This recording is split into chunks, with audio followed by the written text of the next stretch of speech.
Shalom, shalom, shalom à toute la grande famille de la montagne de la prière. Que mon Dieu vous bénisse abondamment partout où vous êtes dans les quatre coins du monde.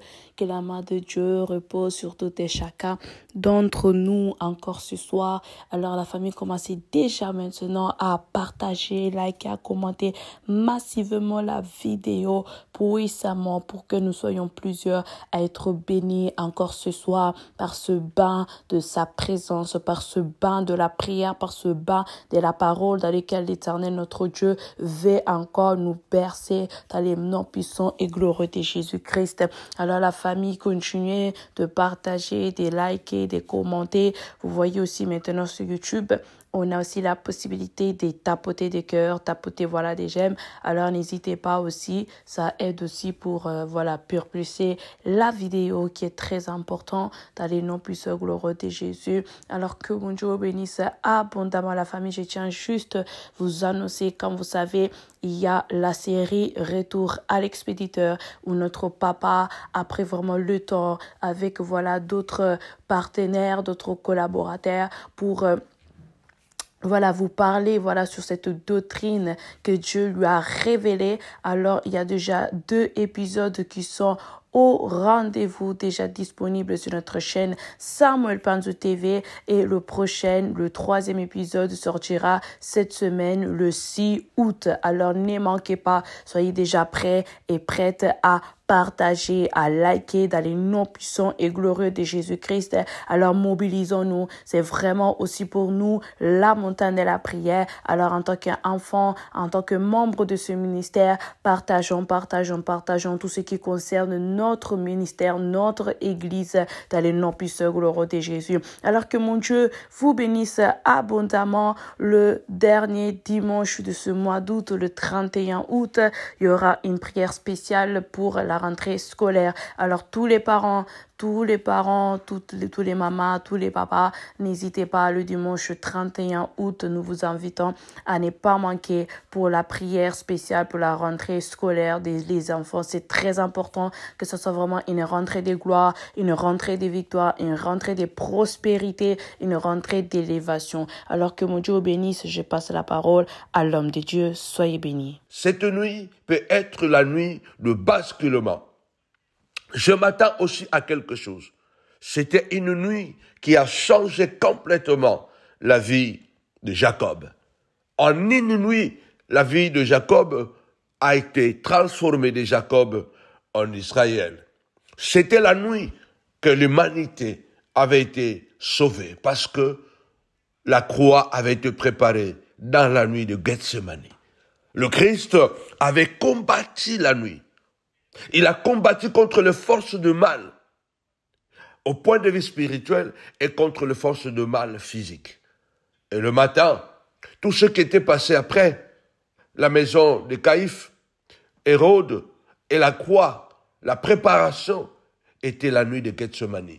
Alors viens, c'est la nuit de délivrance, la nuit de l'accomplissement, la nuit de la grandeur, la nuit d'un pacte, la nuit de miracle. Quelque chose va arriver. Alors achetez vos billets, ne manquez pas, nous vous attendons très nombreux. Nous bénissons Dieu pour ceux qui ont prié avec nous pour la journée dédicacée à la prière pour Haïti. Hier dimanche, c'était un moment formidable en faveur de Haïti. Que Dieu nous bénisse. Nous avons eu un intervenant, un juriste haïtien, qui nous a plongé dans l'histoire un peu d'Haïti, et nous aurons encore le privilège de le recevoir encore parmi nous. Nous croyons à la puissance de la prière d'ensemble que nous avons fait hier à la montagne de la prière ministrise pour en faveur de Haïti. J'ai déjà de bons retours où les gens sont bénis et sont confiants que les prières qui sont montées hier vers le ciel pour notre Dieu, et Haïti sera sauvé. Alors le thème de cette prière, de ce petit enseignement, le jugement est toujours divin. Prière de combat. Le jugement est toujours divin.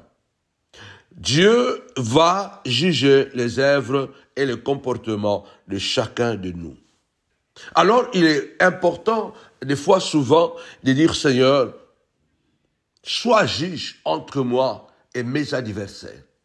Ce n'est pas à moi de porter les coups fatals. Ce n'est pas à moi de me faire justice moi-même, mais c'est à Dieu de le faire, mais par ma demande. Car lorsqu'il y a un débat où il y a un procès, parce qu'il y a une difficulté, lorsqu'il y a un méfait, c'est à nous d'aller nous présenter devant le tribunal, afin que le juge soit mis au courant de ce qui se passe. Alors, il est important de comprendre que beaucoup de chrétiens sont encore dans les doctrines endormantes qui poussent les chrétiens à être passifs, qui poussent les chrétiens à accepter la punition venant de l'ennemi. Vous savez, on peut nous faire du mal, on peut nous insulter, on peut nous humilier par un acte, par une parole, par une vidéo, comme on le fait aujourd'hui. Mais ce que nous devons savoir, la punition a toute autre nature. Vous savez que la punition, lorsque vous êtes maintenu dans une position qui ne vous plaît pas, dans une position qui vous fait souffrir, mais sauf que, malgré que vous pouvez décider de ne pas y accepter, mais vous restez dans cette position de douleur, de souffrance ou d'humiliation, parce que quelqu'un vous a imposé et vous en avez peur. Vous avez peur et que la réaction de la personne qui vous a puni peut être encore beaucoup plus grave. Vous savez, quand on était enfant, papa ou maman pouvait nous punir. Vous dire que, voilà, mettez-vous à genoux. Malheureusement, il y a des parents qui abusaient de ça. Regarde au soleil. Il y a beaucoup d'enfants aujourd'hui, voilà, qui souffrent aussi de problèmes des hommes aujourd'hui, qui souffrent aujourd'hui de problèmes des yeux. Parce que quelquefois, on vous met dans une position à genoux, les mains levées, et vous devez regarder le ciel. Et ça faisait très mal. C'est une position très inconfortable. Il se peut même que papa est déjà parti, ou maman même ne se rend même plus compte, mais vous restez dans la même position parce que vous avez peur, ou soit parce que tout simplement c'est une position de soumission. Il faut savoir que le diable, c'est un tortionneur. Et le diable, c'est un tricheur. Le diable, c'est un tricheur, comme j'ai écouté cette expression, la trichomanie. Donc le diable, c'est un tricheur. Il a plusieurs casquettes au fait. Il y a des fois, nous pensons que c'est Dieu, mais ce n'est pas Dieu, c'est le diable qui est derrière cette douleur, cette souffrance. Et je vous assure que je préfère souffrir debout que souffrir à genoux. Je préfère souffrir en me battant que souffrir sans rien faire, en souffrir à cause de la peur. Il est important de savoir que Satan, c'est un tortionnaire. La Bible dit qu'il se déguise même en ange de lumière. Et souvent, il peut se passer pour Dieu. Il peut se passer comme si cette situation, elle vient de Dieu, nous devons l'accepter, et pourtant, la situation ne vient pas de Dieu. Elle se déguise en ange de lumière. Parce que Satan, il est un être ou un esprit de manipulation. Alors aujourd'hui, je voudrais que cette prière soit prise au sérieux encore comme toujours. Le jugement est divin, prière de combat. Il est important, nous allons lire la parole de Dieu seulement un verset que nous allons décortiquer. Je veux montrer le danger de faire conscience à un méchant. Partagez. D'ailleurs, tapez-moi 5 fois. Punition, punition, punition. Il faut te dire que je n'accepte pas la punition. Je peux peut-être même accepter que quelqu'un peut corriger mon fils parce que mon fils s'est mal comporté.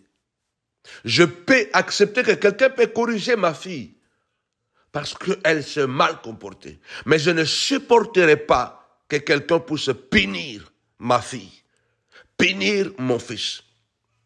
Même s'il a mal fait, c'est à moi de le punir. C'est à moi de le punir. Ce n'est pas à moi, ce n'est pas à mon voisin, ce n'est pas à une tierce personne de punir mon fils ou de punir ma fille. J'accepte que Dieu me punisse, mais je n'accepterai pas que le diable puisse me punir. Parce que punir quelqu'un, c'est le maintenir dans une posture d'esclavage, dans une posture de faiblesse, dans une posture, bien-aimé dans le Seigneur, méprisant. Punir quelqu'un, c'est lorsque vous êtes capable de lui maintenir dans une position de manquement. Je peux punir quelqu'un parce que j'ai le pouvoir de bloquer ses comptes bancaires. J'ai le pouvoir de bloquer ses avoirs. Je peux punir quelqu'un parce que j'ai le pouvoir de lui dire que tu peux sortir, mais par ma parole, tu ne sortiras pas. Ça, c'est quelque chose que nous ne devons pas accepter. C'est quelque chose que nous ne devons pas accepter au nom puissant et glorieux de Jésus-Christ, le Nazaréen. Nous allons lire ce verset biblique exceptionnel. Parce que la Bible est un livre des implicites et des explicites. Mais il y a des choses qui sont tellement claires dans la parole de Dieu que nous n'avons même pas besoin de pouvoir interpréter ou de pouvoir, bien-aimé le Seigneur, aller beaucoup dans la profondeur parce que c'est déjà clair. Écoutez ce que la Bible déclare, Ésaïe chapitre 26, au verset 10. Si l'on fait grâce aux méchants, il n'apprendra pas la justice. Il se livre ou il se livrera au mal dans le pays de la droiture. Et il n'a point égard à la majesté de Dieu. Notez bien, ce verset est écrit dans la Bible. Ce verset, je ne l'invente pas parce que je suis un bibliste. Je suis un bibliste. Je suis vraiment quelqu'un qui aime scripter ou scripter la parole. J'aime lire, j'aime méditer, j'aime scripter la parole. Je vais comprendre dans les Écritures ce qui est implicite et ce qui est explicite. Il y a des choses qui sont implicites. J'aime aller en profondeur. Mais ce verset est tellement clair, est tellement limpide, que c'est un danger de faire grâce à un méchant. C'est un danger de faire conscience ou de toujours pardonner à quelqu'un qui a un mauvais cœur. Et ça, danger. Bible mutelo biango. Et ça, danger, kolimbi sakaka kamuto asala kamabe. Parce que muto asala kamabe, soko so continue kolimbi saye, à se rendre compte jamais que justice sans âme est zalaka. En quelque sorte, si nous continuons à pardonner, si nous continuons à faire grâce à amadouer un méchant, nous lui faisons croire qu'il est dans le vrai. Nous lui faisons croire qu'il a le droit de faire ce qu'il fait. Et la Bible dit, il va continuer à se livrer, à faire le mal, là où il y a le bien. Et il n'aura même pas la crainte de Dieu. Lève ta voix, déclare, Seigneur, apprends-moi à discerner. Apprends-moi à comprendre comment je peux me comporter devant le méchant. Quelle attitude, Seigneur de gloire, quel comportement je dois avoir face à un Caïn. Je dois avoir face à quelqu'un de récalcitrant. Quelqu'un qui est déterminé à faire du mal. On ne fait pas grâce à tout moment à quelqu'un qui est méchant. Vous savez, une personne qui a un mauvais fond, quel que soit le bien que vous l'aurez fait, il finira par vous détruire. Une personne, bien aimé le Seigneur, qui a un mauvais fond, une personne qui est égoïste, égocentrique, un manipulateur, quelqu'un, bien aimé le Seigneur, qui est capable, bien aimé, de faire certaines choses graves à votre égard, de mentir, de trahir. Si vous continuez à faire conscience, ou si vous continuez à faire grâce à cette personne, vous l'encouragez à continuer à faire du mal. Vous le permettez à ne même pas avoir la crainte de Dieu. Vous savez quoi? Je pose la question à l'auditoire. Vous qui m'écoutez, je ne suis pas un sophiste. Je ne suis pas un sophiste. Je ne suis pas là pour mentir. Non, je suis là pour dire la vérité. Quel est le symbole de la vengeance? Quel est le symbole de la vengeance dans la Bible? Et quel est le symbole de la vengeance dans les tribunaux? Quel est le symbole de la vengeance dans la mythologie grecque? Comme vous savez que la Bible a été écrite en hébreu, en grec et en latin, et ensuite ça s'est dispersé. Quel est le symbole de la vengeance ou de la justice dans la Bible? Je voudrais vous le dire que l'épée est le symbole de la vengeance. L'épée est le symbole de la vengeance et le symbole de la justice dans la parole de Dieu. Or, la Bible déclare quoi? La parole de Dieu est une épée, voire une épée à double tranchante. Donc, la Bible se réserve le droit d'être double. Ça veut dire que il est capable de faire un et de faire deux. Il a double face. Le symbole de la parole de Dieu dans la Bible, elle est appelée épée. Et voir épée à double tranchante. Cela veut dire que ça peut couper au nord, ça peut couper au sud. Pourquoi? Le fait que l'épée symbolise la justice, la vengeance, la répression, il faut comprendre que l'épée, comme c'est le symbole de la répression et de la justice, je voudrais rappeler que le rôle de l'institution judiciaire est également de sanctionner et non toujours de pardonner. Ça veut dire que pourquoi il y a l'épée à double tranchante? Pourquoi la Bible dit que la parole de Dieu est une épée à double tranchante? Parce qu'au fait, le rôle des institutions judiciaires dans toutes les nations qui se respectent, ces nations sont dotées de constitutions. Et dans les constitutions, il y a des lois.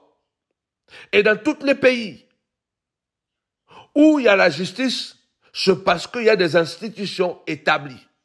Ces institutions ont pour rôle, non pas toujours, bien aimé le Seigneur, de pardonner, de gracier, mais aussi de sanctionner. Mais on nous a appris, nous en tant que chrétiens, que Dieu est tellement amour, Dieu est tellement bon, qu'il ne peut pas sanctionner, qu'il ne peut pas aller au-delà. Non, la parole de Dieu est claire. Le Seigneur est allé jusqu'à dire dans Matthieu chapitre 5, si votre justice ne dépasse pas celui des pharisiens et des scribes, le royaume des cieux vous sera privé. Donc, il y a une unité de mesure, il y a une manière de faire. Si on ne le fait pas, il y a une sanction. La Bible est un livre de sanctions.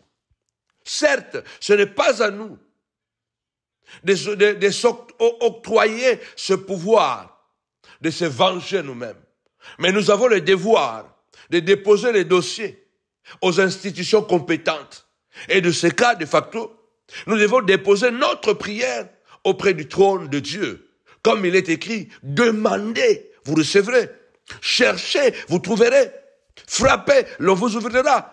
Dans Luc chapitre 16, le Seigneur dit que la veuve est allée devant l'institution judiciaire. Fais-moi justice à ma partie adverse. Vous connaissez bien l'histoire du juge unique et la veuve.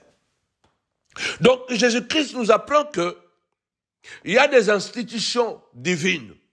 Parce qu'il dit, lorsque la veuve va devant cette institution corrompue, le juge était corrompu, il n'avait pas ne respectait personne. Il n'avait pas égard à Dieu. Il ne respectait ni les hommes, ni Dieu. Mais la persévérance, la veuve avait tellement déposé très bien son dossier. Par la persévérance et l'insistance, Jésus dira, le juge finit par craquer en disant que même si je ne crains personne, même si je n'ai égard à personne et que je ne respecte pas Dieu et que je ne crains pas Dieu, mais néanmoins, je ferai justice à cette femme pour qu'elle ne vienne pas sans cesse me casser la tête. Écoutez, dit Jésus, ce que dit le méchant juge, le corrompu juge. À combien plus forte raison votre Père, Luc chapitre 18, pardon, à combien plus forte raison votre Père céleste ne vous rendra-t-il pas justice à ses enfants qui crient à lui nuit et jour? Et c'est clair, noir et blanc. Ésaïe 26 dit, si l'on fait toujours grâce à un méchant, il n'apprendra pas la correction. Il n'apprendra pas la justice. Il va continuer à se livrer au mensonge, à la manipulation, dans le pays de la droiture, dans une famille de droit, dans une famille où il y a la droiture, dans un milieu, dans une entreprise, dans un endroit où il y a la droiture. Et il n'aura même pas la crainte de Dieu. C'est pourquoi je suis en train de dire que le rôle de toute institution judiciaire, c'est de corriger, c'est de pouvoir faire grâce, de pouvoir récupérer, mais aussi de pouvoir sanctionner. Parce que si on n'a pas la sanction, il n'y aura pas la crainte. Lève ta voix et déclare, ô Père, sanctionne tout Judas de ma vie. Sanctionne tout Caïn de ma vie. Ceux qui me font du mal, Seigneur, je ne vais pas me faire justice moi-même. Parce que tu as dit, à moi la vengeance, à moi la rétribution. Adonai, le Dieu véritable et grand, lève-toi, car le jugement est divin et la justice est divine. Je me remets à toi, fais-moi justice de ma partie adverse. Rends-moi sage et prudent comme un serpent. Ma vie ne doit pas être qu'une vie d'une colombe, mais ma vie doit aussi être la vie de serpent. Rends-moi capable, Seigneur de gloire, de faire comme le méchant. Car le méchant est toujours prudent. Le méchant est capable d'être deux en une personne. La parole aussi est une épée à double tranchante. Seigneur, aide-moi à discerner, à combattre et ne pas toujours tomber, Seigneur de gloire, dans le piège de l'amour. Tapez-moi 5 fois, jugement, jugement, jugement. Il faut apprendre à sanctionner. J'étais en train de regarder une vidéo. Vous savez, nous avons rarement de figures inspirantes en Afrique. Il y en a, mais ils ne sont pas beaucoup. Nous avons des héros, mais qui ne sont pas beaucoup et qui ne sont même pas célébrés dans nos institutions scolaires. Nos enfants ne les connaissent pas. Ils grandissent. Ils connaissent des héros de Hollywood.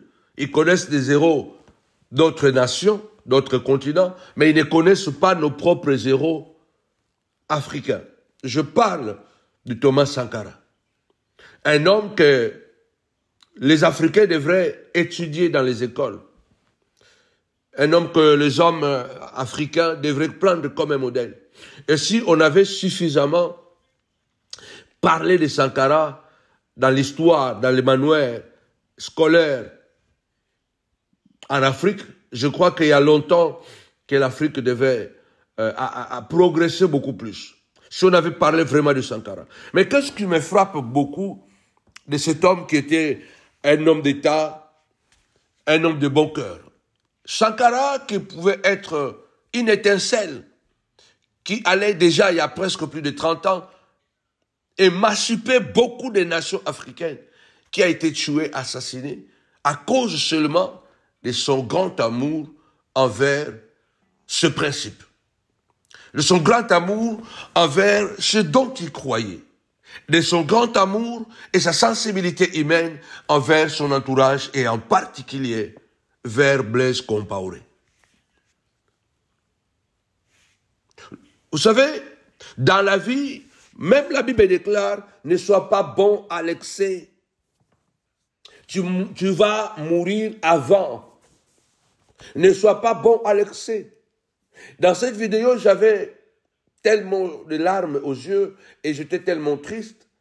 Il y a l'un des camarades qui faisait partie de l'entourage de Sankara qui témoigne en disant que moi et les autres, nous avons dit à Sankara que nous devons arrêter Compaoré.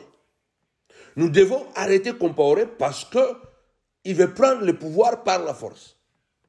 Nous devons arrêter ce monsieur. Et la réponse de Sankara, c'était quoi? Ce n'est pas aux amis de trahir les amitiés. Mais Sankara, ce n'est pas aux amis de trahir les amitiés. Ça, c'est ta philosophie. Donc pour Sankara, il ne voulait pas supporter de donner un ordre afin d'arrêter Compaoré, pardon. Donc pour Thomas, c'était comme s'il trahissait son ami, son allié, son frère d'armes, Blaise Compaoré. Donc pour Thomas Sankara, lui, il ne peut pas le faire. Mais ce que toi tu penses que tu ne peux pas faire à celui que toi tu considères que ton ami, ton propre frère biologique ou un frère que le Seigneur t'a donné, parce qu'un ami plus proche, il est beaucoup mieux qu'un frère éloigné. Toi, tu dis que je ne peux pas trahir, mais lui, il ne pensera pas des fois. Toi, tu dis que je ne peux pas faire ça. Mais lui, il ne pensera pas des fois quand il veut atteindre ses objectifs. Ce n'est pas Thomas Sankara qui allait trahir Blaise Compaoré, mais ce Blaise déjà qui avait trahi Compaoré, Sankara. Blaise avait déjà trahi Sankara parce qu'il avait déjà préparé son coup d'État. Et les gens étaient au courant de ça. Mais Thomas Sankara, était tellement lié à Compaoré, il lui faisait tellement confiance. Il disait que la nuit comme ça, quand il n'arrivait pas à dormir parce qu'il pensait beaucoup comment développer le pays, il réveillait Blaise Compaoré. Donc c'était quelqu'un de tellement proche, et lui, il ne croyait pas que Compaoré pouvait le tuer. Il y a des gens, bien aimés le Seigneur, que nous avons tellement fait confiance, malgré le mal que nous avons déjà vu venir. Nous avons vu le feu jaune, et voire même qu'on a vu le feu rouge. Mais qu'est-ce que nous avons fait? Malgré le feu rouge, malgré le feu jaune, on ne s'est pas arrêté, on n'a pas ralenti notre amitié, on n'a pas pris des précautions. Et le rouge est arrivé. Mais on s'est dit non, mais c'est mon ami d'enfance, c'est mon petit frère. Mais tu ne sais pas que le petit frère, le grand frère, c'est un Caïn. L'ami que tu crois ami, c'est un Judas. Lui, pour te tuer, il ne pensera pas des fois si on lui propose de l'argent, si on lui propose de la gloire. Fais attention. La Bible est claire. Si tu pardonnes tout le temps à un méchant, il n'apprendra pas la justice, il n'apprendra pas la correction, il n'apprendra pas la sanction. Il pensera qu'il est dans le vrai. Il y a des gens, quand ils font du mal, ils se sentent en extase. Ils sentent que c'est ça qu'ils doivent faire. Soyons prudents, soyons vigilants. Interprétons la parole de Dieu à la lumière de l'Esprit de Dieu, non pas à la lumière des philosophies des hommes et des doctrines des humains qu'on nous a inculquées dans la tête. Aujourd'hui, par la grâce de Dieu, nous avons la parole entre nos mains. Tout le monde peut lire, tout le monde peut méditer la parole, tout le monde peut entrer dans la profondeur et comprendre que la même Bible que nous disons que la parole de Dieu est une paix. Et le paix, c'est le symbole de la vengeance, de la justice. Et la Bible déclare que la parole de Dieu est une paix. C'est dans la logique. Et quand tu vois que quelqu'un, il n'est pas tellement bien avec toi, quand tu vois que quelqu'un, après beaucoup de temps, beaucoup d'années, et que tu comprends que cette personne n'est pas bon pour toi, il faut que tu prennes tes précautions.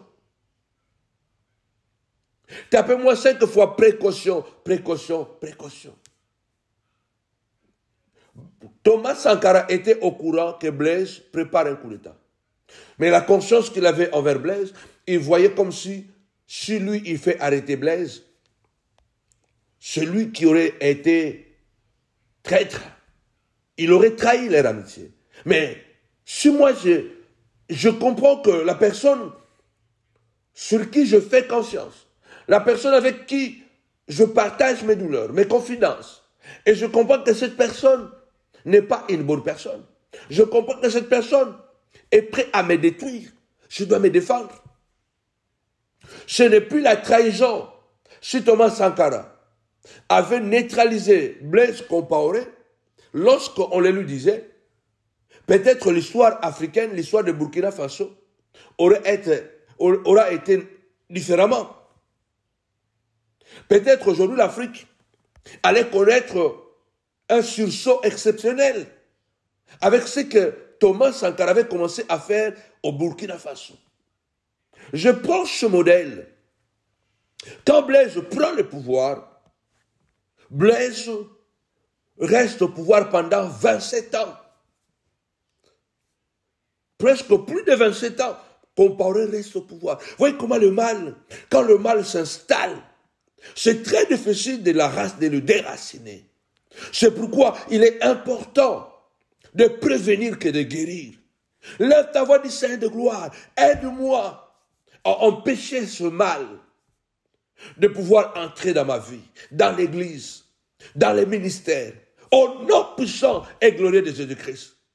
Je ne veux pas que le mal puisse entrer. Il faut l'empêcher avant que ce mal puisse s'implanter. Parce que une fois que le mal s'est implanté, il est très difficile de le déraciner.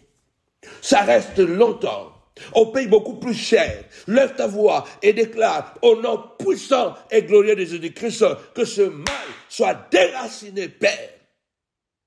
My God. My God. Ne sois pas bon à l'excès. Il est écrit dans la Bible, si tu n'es pas capable de chasser les ennemis auprès de toi, ils deviendront des épines et des aiguillons de main. Ils vont te piquer. Ils vont te piquer. Ils vont te faire du mal. Parce que si toi tu ne le fais pas, si toi tu as pitié de lui, lui de son côté, il n'a pas pitié de toi. Il n'a pas pitié de tes enfants. Il n'a pas la morale. Il aime ses enfants. Il aime sa femme. Il aime ses amis qui sont à son service, qui les cissent. Lui, il prend. Quand il prend, il peut être l'homme le plus bon. Mais quand il sait que il veut quelque chose et qu'il peut te livrer, il n'hésitera pas 2 fois. Tu seras son offrande. Tu seras sa rançon pour que lui, il monte. Il n'y pensera pas 2 fois. Compaoré n'a pas pensé 2 fois. Quand il a eu l'occasion de tuer Thomas Sankara, un frère d'armes qui était comme un jumeau pour lui. L'autre a hésité. Non, même pas hésité. L'autre a refusé de lui faire du mal. Mais lui, à cause du pouvoir, n'a pas hésité 2 fois. Dès qu'il a pris, il a tué Sankara. Réveille-toi, toi qui dors. Relève-toi d'entre les morts. Et Christ t'éclairera. Vous devez savoir que parfois, nous apprenons mieux avec la correction, avec la sanction de Dieu qu'avec ses dons et ses grâces. Nous apprenons mieux quelquefois, souvent ou parfois, nous apprenons mieux avec la correction de Dieu, avec la sanction de Dieu qu'avec les dons et les grâces de Dieu. Vous savez, souvent, Dieu doit nous corriger, Dieu doit nous sanctionner pour que nous puissions comprendre réellement que, ce que je fais n'est pas bien. Si vous laissez un enfant dans une mauvaise posture ou dans un mauvais comportement, et que l'enfant commence à manquer du respect à ses frères ou à ses sœurs ou commence à manquer de respect à son père ou à sa mère, et vous laissez l'enfant comme ça, vous détruisez cet enfant parce que cet enfant va croire que il est dans la vérité. Donc ce qu'il fait est bon. Ce qu'il fait n'est pas grave.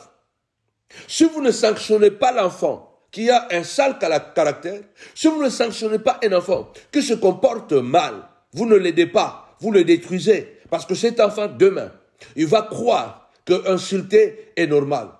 Manquer de respect à un père est normal. Manquer de respect à sa mère est normal. Manquer de respect à ses soeurs ou à ses frères est normal, est logique. Si vous ne le faites pas, vous détruisez la vie de cet homme, de cet enfant, pardon. Si vous ne corrigez pas vos amis, si vous n'êtes pas capable de les sanctionner en disant que non, ce que tu fais n'est pas bon, je prends mes distances ou je prends cette position, vous le poussez à croire que ce qu'ils font est bon. Et vous ne les aidez même pas à avoir la crainte de Dieu. Et il s'avère que, comme la Bible déclare, celui qui sait faire le bien, s'il ne le fait pas, il commet un péché. Il s'avère qu'en vouloir être tellement bon, en vouloir être tellement bon envers les gens qui sont méchants, nous péchons. Et c'est tout ça, la marqué.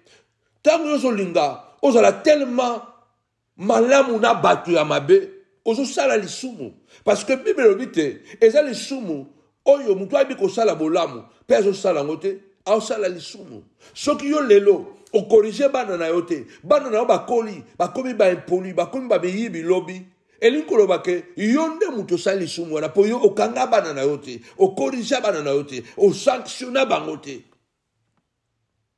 Soki lobi, mutu yo ozo sala confiance, a détruit vida yo. Et que yo yebaki déjà kasala kamabe. Et ça sous faute en zambete, et ça faute na yo. Ce n'est plus le problème de Dieu, c'est ton problème. Dieu est un juge, il est avocat, il est père, il est roi, il est créateur. Dieu a plusieurs casquettes. Dieu n'est pas seulement un père, Dieu il est aussi créateur. Dieu n'est pas seulement créateur, Dieu il est aussi avocat qui nous défend lorsque nous sommes injustement accusés, lorsque nous sommes pris dans le filet de la diversité. Le Dieu que nous prions, il devient notre avocat, il vient intervenir pour nous acquitter. Mais n'oublions pas qu'il est aussi le juge. Et le rôle d'un juge, ce n'est pas toujours de faire grâce. Le juge a le pouvoir, quel que soit le crime de quelqu'un, il peut aussi dire que non, cette personne, nous allons le libérer. Nous allons le libérer parce que nous croyons en lui. Il se peut que c'est un accident. C'est un accident qu'il a eu, alors on lui donne sa seconde chance. On ne dit pas deuxième chance, on dit seconde chance. Cela veut dire qu'il n'y aura pas une autre chance. Je l'ai compris après en discutant avec un ami à moi français. Au fait, il y a une différence entre deuxième et second.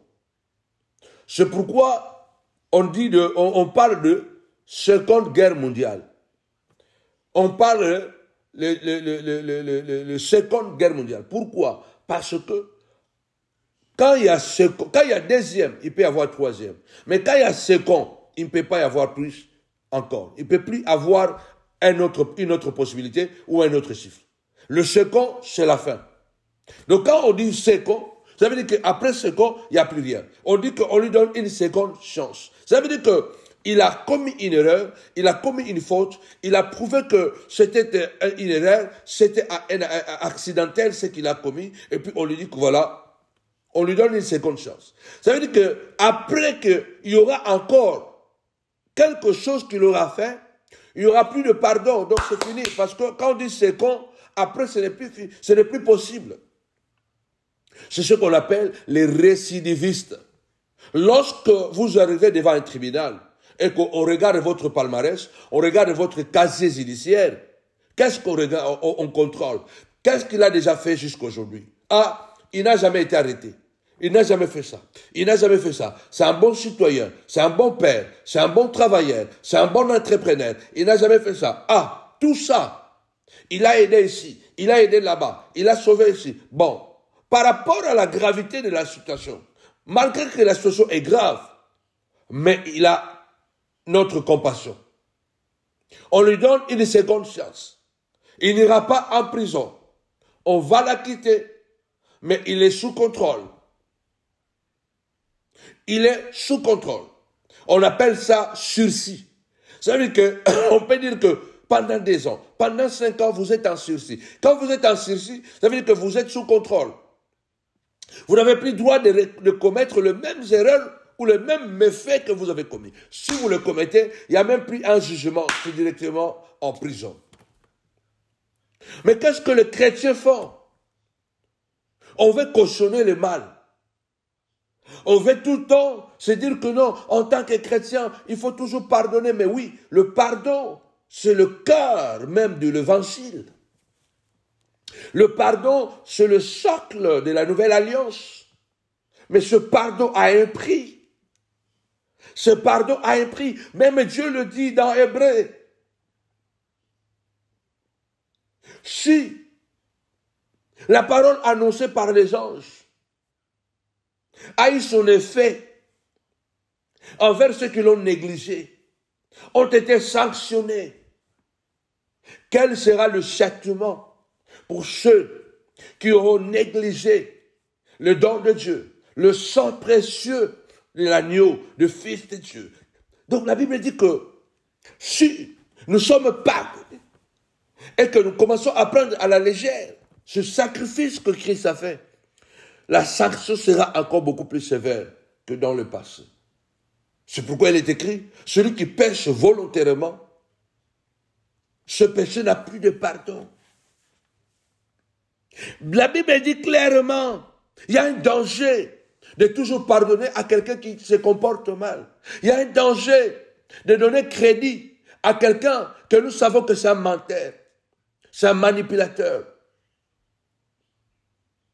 c'est un hypocrite, c'est un violent, un adultère, quelqu'un qui est prêt à tout pour son ego, pour sa gloire.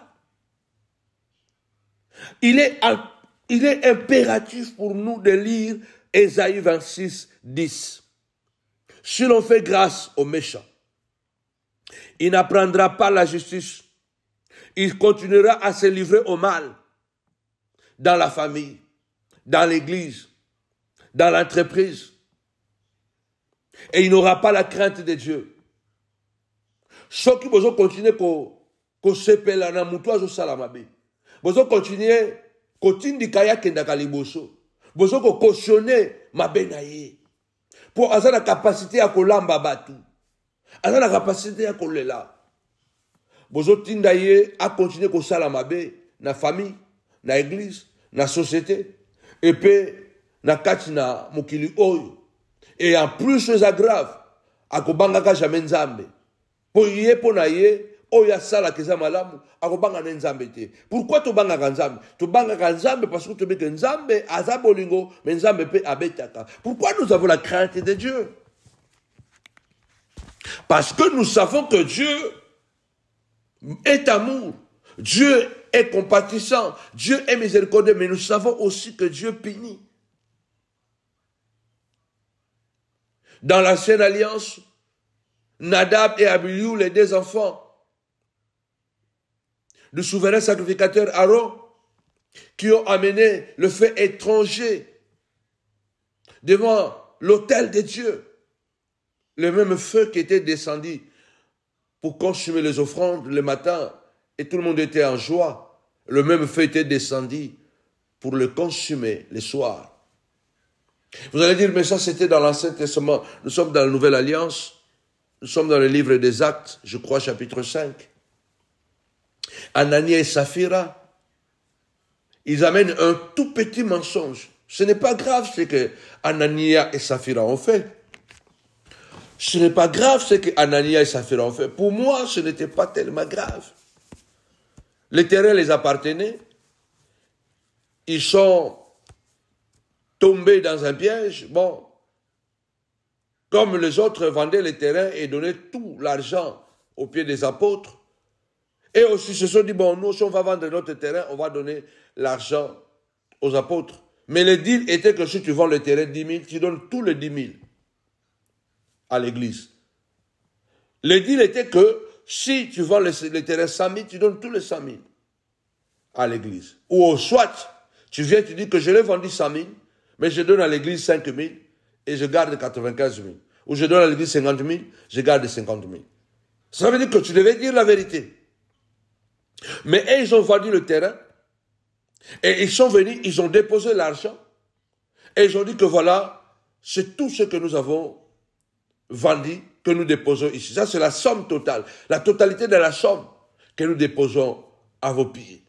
Et le Saint-Esprit, ce n'est même pas Pierre, le Saint-Esprit, qui est l'Esprit de Dieu, l'Esprit là, qui était dans le désert, dans les tabernacles, le même Esprit là qui avait tué Nadab et Abihu, est venu entrer encore dans Pierre. Il a dit, non, il mente.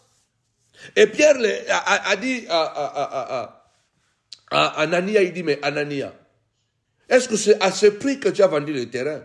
Anania pouvait se dire que non, bon, c'est à ce prix, ou non, je l'ai vendu 10 000, mais j'ai amené 5 000. Anania dit quoi? Bon, non, c'est à ce prix que j'ai vendu le terrain. C'est un petit mensonge, ce n'est pas grave. Hein? Ce n'est pas toi et moi, ce n'est pas grave, dans un temps. Mais là, écoutez l'Esprit dit par Pierre, Anania, comment tu as permis que Satan entre dans ton cœur pour mentir au Saint-Esprit? Oh, est-ce que Anania voyait Saint-Esprit ou il voyait Pierre? Anania bana comme on a molimo santo, bien bana comme on a Pierre. Na Jean, na Jacques, na Bamissus. Anania n'était pas devant le Saint-Esprit, il était devant les hommes. Mais Pierre nous dit que non, tu es devant le Saint-Esprit, tu as menti le Saint-Esprit. Et au moment où Pierre parle comme ça, la Bible dit, paf, Anania est mort, est tombé, est mort. Ce n'est pas que Pierre a pris l'épée, Pierre a pris un couteau, Pierre a pris un pistolet, non. Anania est mort. Comment? Donc l'esprit là qui avait tué Nadab et Abihu dans le désert, dans le tabernacle, c'est le même esprit qui a tué Anania dans la nouvelle alliance. Parce que là, nous parlons que Jésus est déjà mort, ressuscité. Le Saint-Esprit est déjà venu dans la chambre haute. La nouvelle alliance vient de débiter officiellement avec les apôtres. Elle est là, la nouvelle alliance. Mais la justice de Dieu n'est pas absente. La sanction de Dieu n'est pas absente. Prions vraiment, demandons vraiment à Dieu de nous donner cette capacité de pouvoir nous positionner comme Dieu. Saphira est venue sa femme quelques heures plus tard. Pierre nous pose encore la question, il est sous l'onction du Saint-Esprit. Il pouvait dire, Saphira, attention, dis la vérité parce que ton mari vient de mourir. Il lui dit encore, est-ce que c'est à ce prix-là que vous avez vendu le terrain? Saphira, la femme d'Anania, dit oui, c'est à ce prix-là que nous avons vendu le terrain. Pierre dit, ah, donc toi et ton mari, vous venez être mis d'accord pour nous humilier, pour humilier le Saint-Esprit, pardon. Voilà ceux qui ont emporté ton mari, viendront t'emporter. Et quand il a fini de dire comme ça, Anania, paf, est morte. Donc vous comprenez que notre Dieu est un Dieu de justice, de sanctions, de correction. Il est Dieu parce qu'il est capable de sanctionner. Ne continuez pas à cautionner le mal en vous disant que non, de toutes les façons, c'est Dieu qui sait. Mais c'est Dieu qui sait, mais moi, je ne veux plus que cette personne m'approche parce qu'il finira par me tuer. Si Compaoré n'avait pas tué Thomas Sankara, est-ce que, plus de 30 ans après, nous pouvons imaginer ce que Blaise pouvait faire de Burkina Faso et les faits de Burkina Faso qui se seraient répandus dans l'Afrique tout entière. Il y a des pays qui auraient déjà plongé dans les révolutions il y a longtemps, il y a plus de 30 ans passés. Mais son bon cœur a retardé la révolution africaine. Parce qu'un peuple doit toujours avoir un leader. Un peuple doit toujours avoir une image. Un peuple doit toujours avoir une référence. Et quand vous regardez en Afrique, je parle aux Africains, tous ceux qui étaient de véritables patriotes, de véritables panafricains, On les a assassinés parce qu'ils étaient un danger.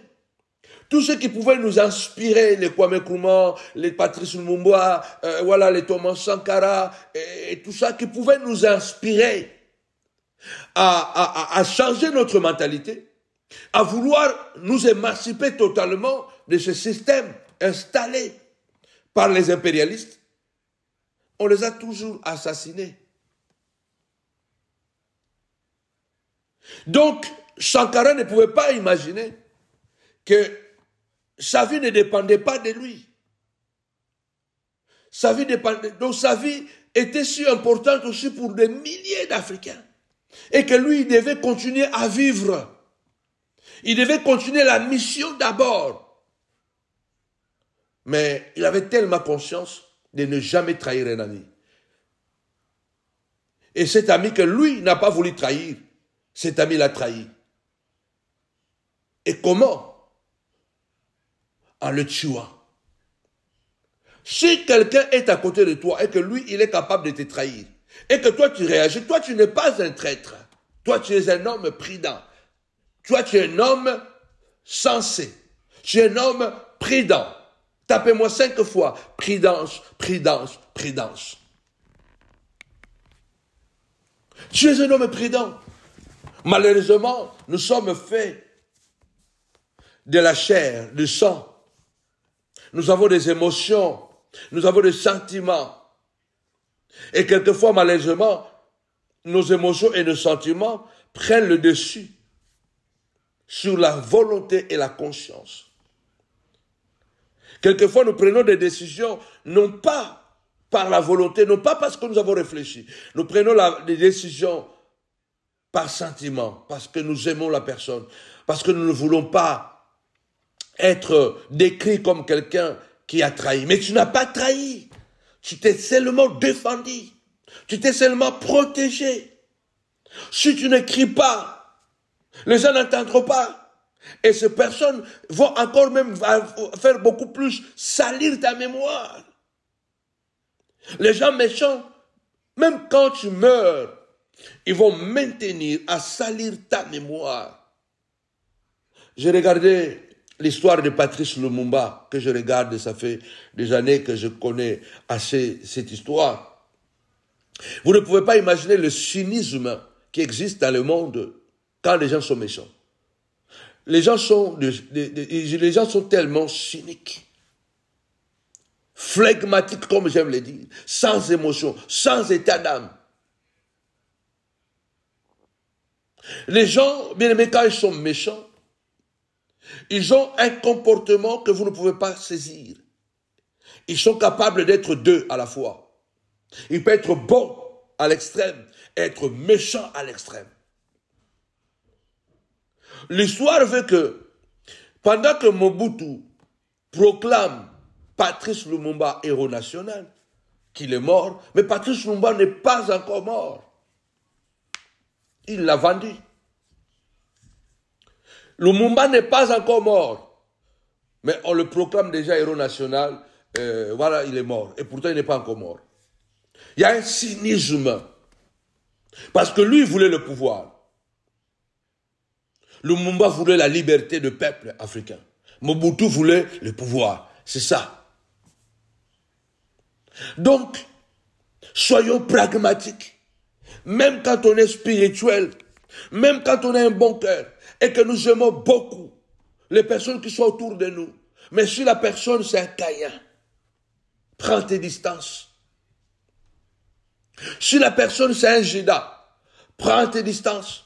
Si la personne c'est un serpent, prends tes distances. C'est la Bible qui le dit. Si vous n'êtes pas capable de chasser vos ennemis autour de vous, ils deviendront des épines et des aiguillons. Ils vont vous détruire, ils vont vous blesser. Ils vont finir par vous tuer. Dieu a tout fait pour convaincre Caïn de ne pas commettre ce crime. Mais Caïn a fini par commettre son crime. Il est important, même en tant que chrétien, d'être très éveillé. Je répète bien, il y a un danger quand vous continuez à rire avec un méchant.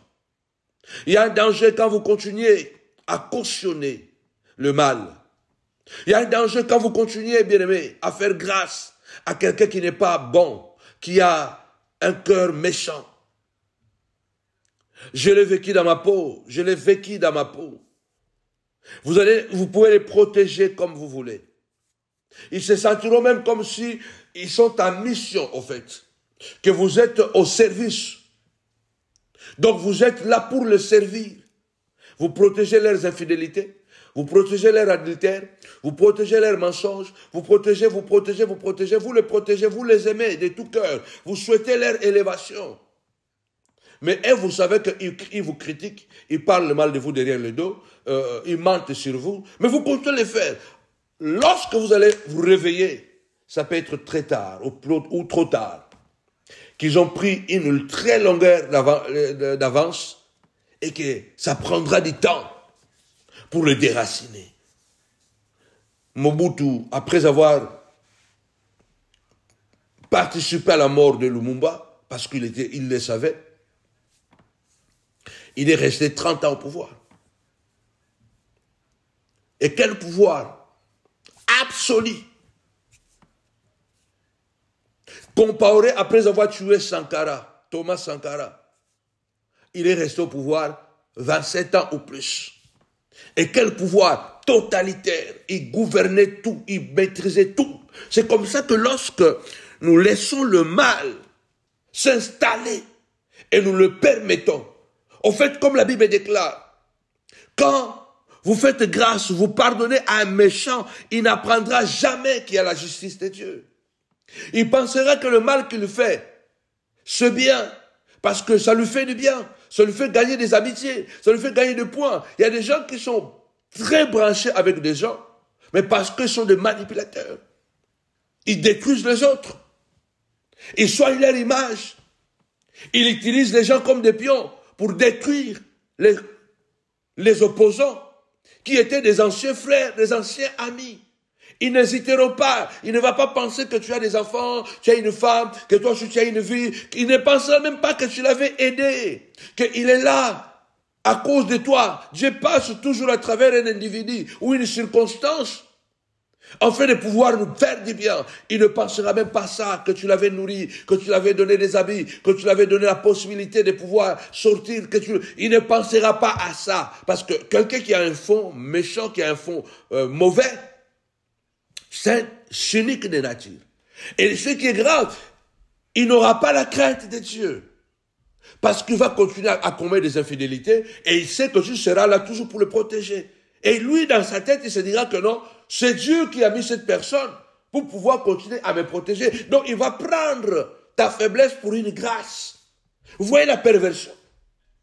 Il va considérer que, malgré le mal qu'il fait, puisque tu es toujours là pour l'encourager, pour le protéger, pour le sécuriser, lui, il prendra ça comme une grâce.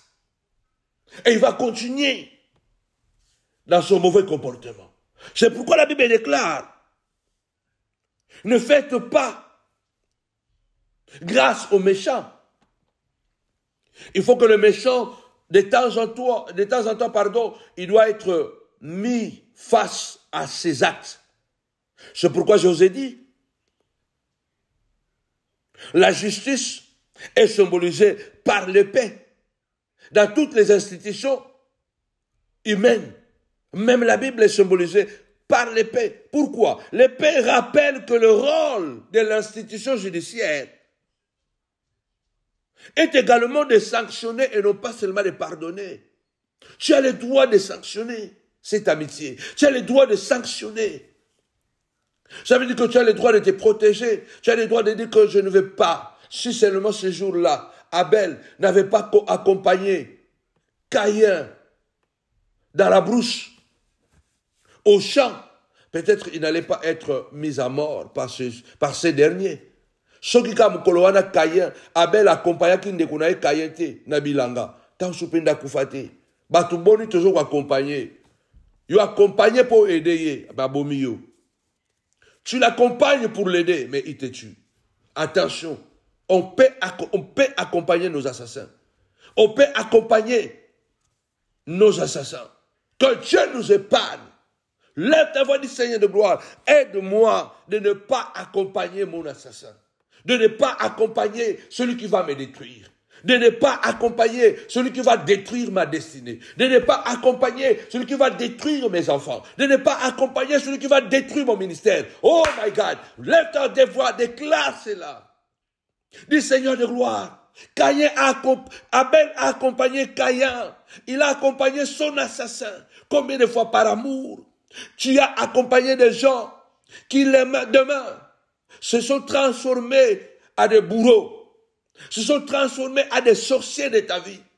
Ils ont détruit ta destinée, ils ont détruit tes enfants, ils t'ont ralenti dans ton parcours pour aller vers la sommité.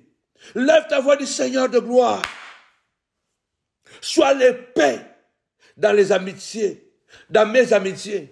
Sois épais dans mes relations. Sois épais, Seigneur de gloire. Je pardonne, mais je sanctionne aussi. Que Dieu épargne nos enfants de ne pas accompagner leurs assassins. Que Dieu épargne nos vies de ne pas accompagner ceux-là qui vont détruire demain nos mariages, ceux-là qui vont détruire demain nos bénédictions. Aujourd'hui, beaucoup pleurent. Aujourd'hui, beaucoup sont morts. Aujourd'hui, beaucoup sont en retard. La Bible est un miroir, mais aussi un rétroviseur. Tapez-moi 5 fois miroir, rétroviseur. Miroir, rétroviseur. La Bible est un miroir, mais c'est aussi un rétroviseur. Un miroir pour que nous puissions voir nous-mêmes. Qui sommes-nous? Quel est notre comportement? Comment nous faisons? Mais rétroviseur pour voir aussi ce que les autres font. Rétroviseur pour voir aussi ce que les autres font. Parce que si je continue seulement à regarder le miroir et que je ne regarde pas les rétroviseurs, attention, je peux faire confiance à un Caïn. Je peux faire confiance à un serpent. Je regarde le miroir, mais je regarde aussi les rétroviseurs. Il est important de regarder aussi ce que les autres font. Et la Bible là nous montre que ça peut parler à nous, ça peut aussi nous montrer comme rétroviseur. La vie de Caïn et Abel, c'est un rétroviseur pour nous. Attention, tu peux faire confiance, cautionner quelqu'un qui n'est pas bon et finira par te tuer. Tu peux cautionner quelqu'un qui ne t'aime pas et finit par te détruire. Miroir et rétroviseur.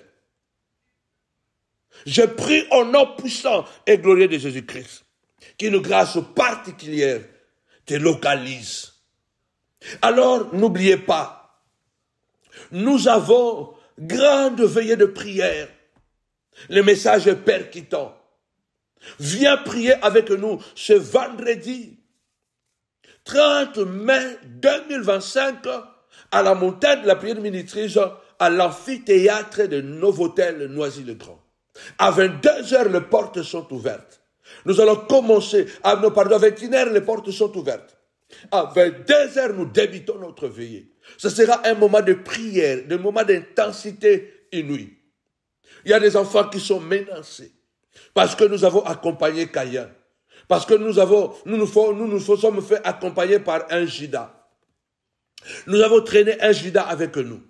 Nous avons laissé un serpent dans notre jardin. Voilà, aujourd'hui nous sommes nus. Aujourd'hui nous sommes loin de notre terre de bénédiction, de notre environnement prophétique. Lève ta voix et déclare, Seigneur, aide-moi. Aide-moi à ne pas accompagner le meurtrier, l'assassin de ma destinée.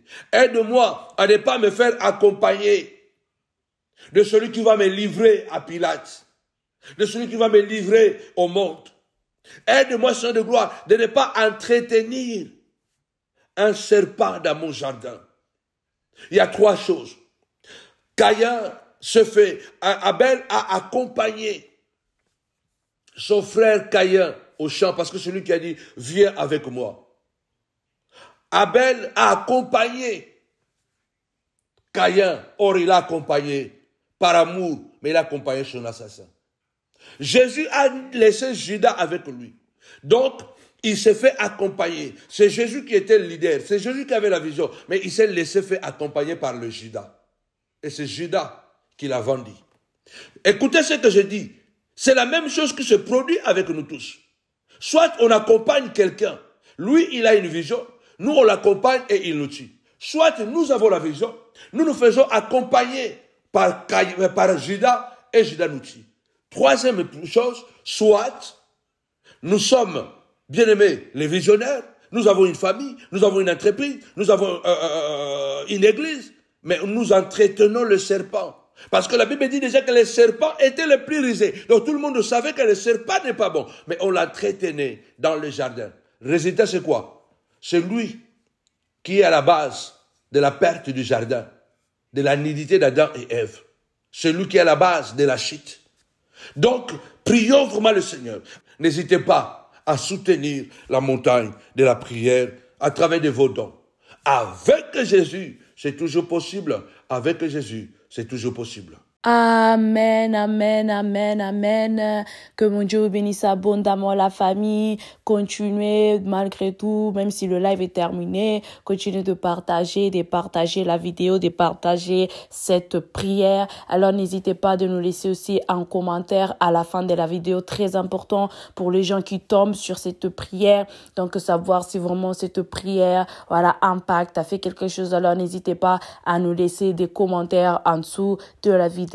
Alors que mon Dieu vous bénisse abondamment, n'oubliez pas le 3e épisode de la série Retour à l'expéditeur sort cette semaine, le 6 août, donc mercredi à 22h, il y aura le 3e épisode et le dimanche 31 août pour tous les parents, venez avec vos enfants, venez avec un matériel scolaire pour chaque enfant, afin que nous puissions prier, pour cette rentrée scolaire, afin que l'homme de Dieu, la servante de Dieu puisse prier pour cette rentrée scolaire, que ce soit une rentrée de gloire, une rentrée des victoires. On a dit année 2025, année des exploits et 10 ans renouvelables, 10 ans de gloire et des victoires. Alors que mon Dieu vous bénisse abondamment, nous vous disons, avec Jésus, c'est toujours possible. Avec Jésus, c'est toujours possible. Soyez bénis la famille.